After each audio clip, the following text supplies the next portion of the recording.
Z nami je danes gospa Nuška Čakš-Jager iz NIJZ, ki jo lepo pozdravljam in ji tudi predajam besedo. Prosim.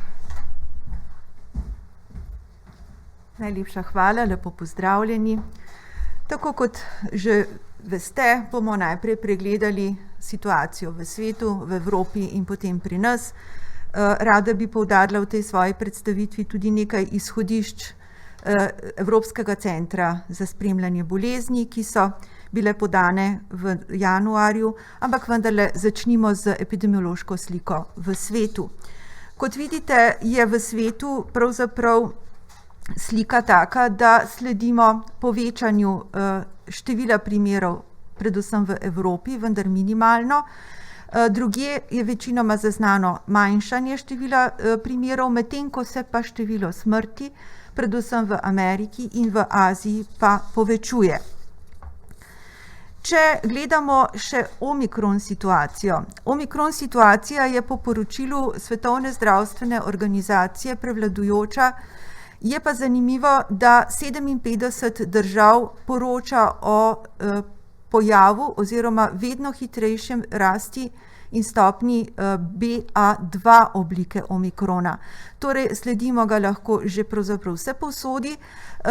Je pa tako, da je situacija nekje celotnega omikrona blizu 90% po celotnem svetu, nekaj zaznane še delte, medtem ko vse ostale oblike pa precej v manjšem odstotku.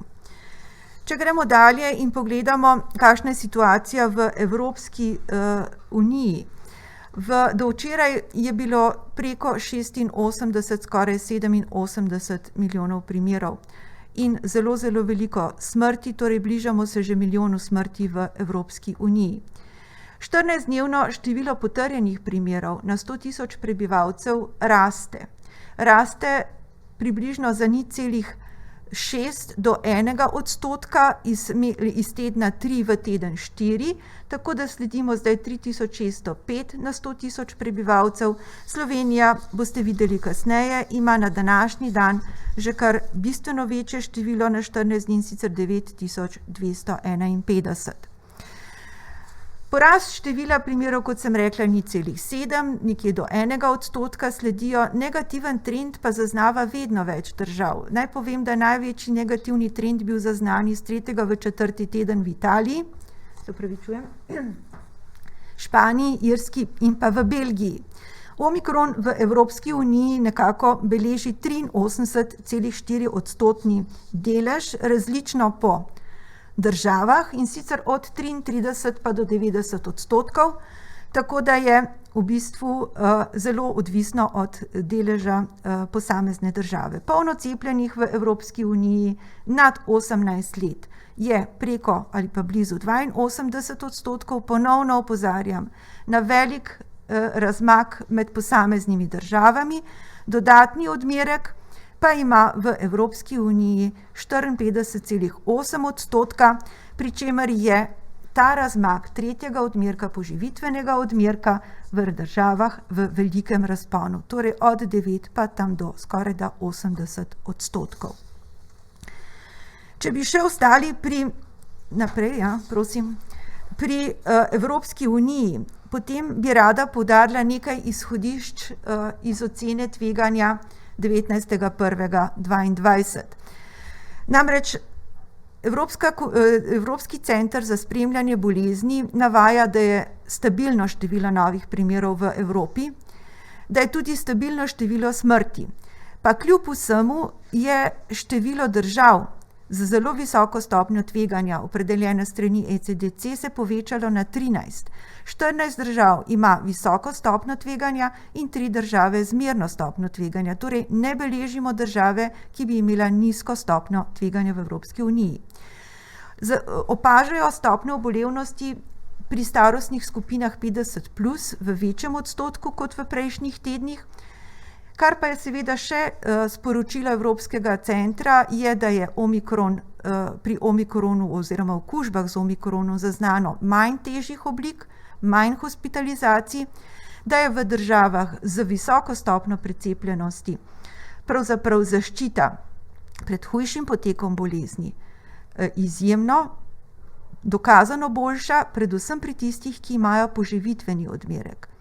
Je pa res, da je na splošno zaščita po cepljenju in prebolevnosti nekoliko nižja, zato je velik del populacije dovzeten za okužbo in ob tako množičnem širjanju omikrona, kot ga sedaj sledimo, je seveda teh okužb množično bistveno več.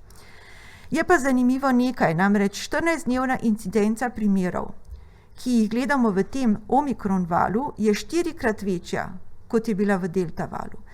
Če pogledamo recimo povprečno število, kot sem prej rekla, na 14-dnevno incidenco smo presegli 3000 na 100 000 prebivalcev.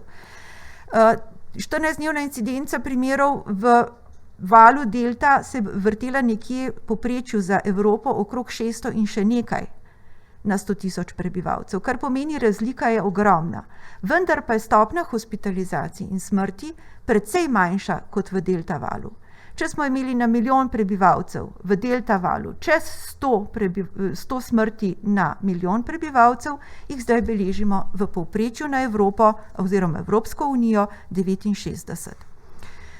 Kakšni so post-covidni simptomi po omikronu? Vsi se to nekako sprašujejo, vendar še ni znano in tudi nobena študija še ni nekako imela priložnosti ali pa časovno dovolj zamika, da bi lahko ugotovila, kaj se bo po omikronu oziroma prebolelosti za omikron dogajalo z post-covidnimi simptomi.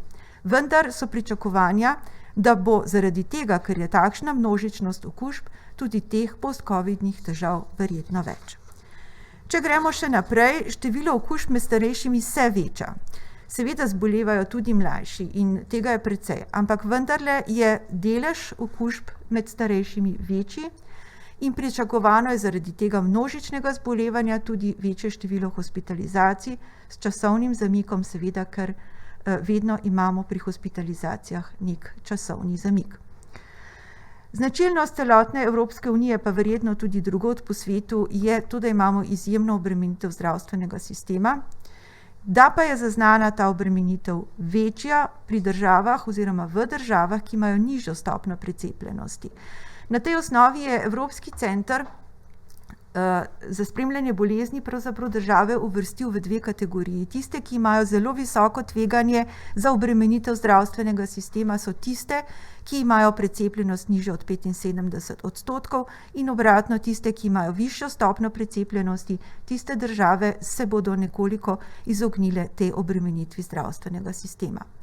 Torej, trenutna situacija v Evropi je to, da imamo izjemno hiter prenos okužb, predvsem znotraj gospodinjstev, da imamo velik pritisk na zdravstveni sistem, zaskrbljujoča je odsotnost zdravstvenih delavcev in pa seveda celotna manjša funkcionalnost družbe na vseh nivojih, ki so kritični za delovanje te družbe.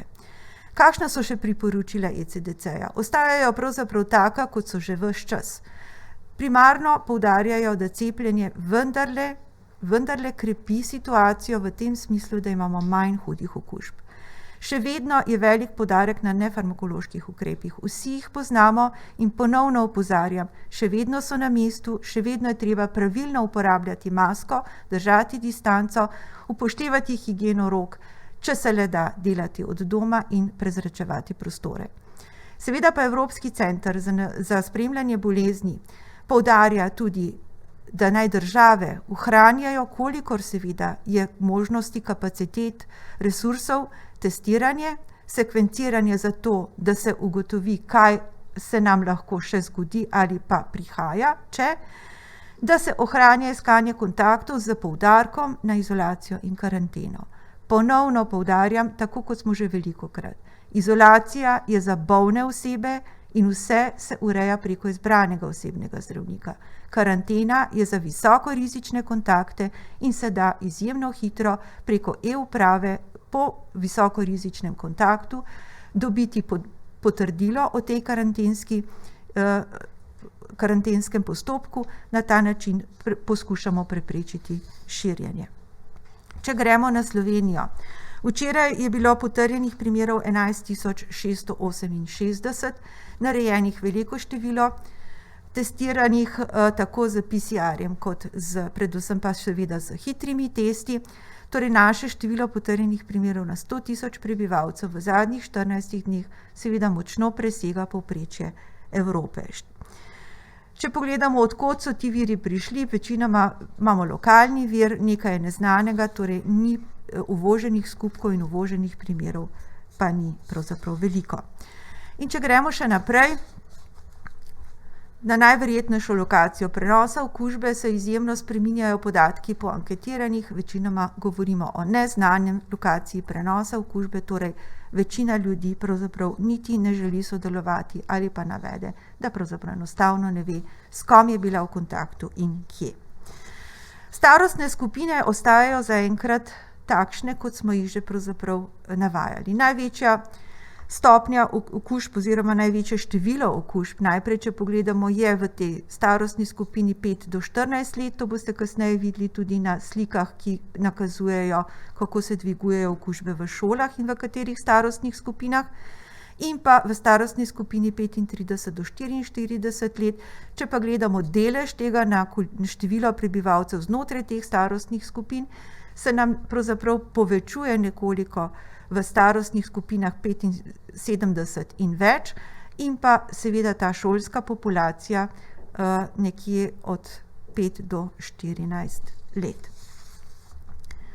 To poznate, slika, ki je dostopna na spletni strani Nacionalnega inštituta, samo da osvežimo, nad 18 let starosti je pri nas pocepljenih 70% z enim odmerkom in 68% z vsemi odmerki, poživitvenega odmerka pa imamo nekje četrtino vseh cepljenih.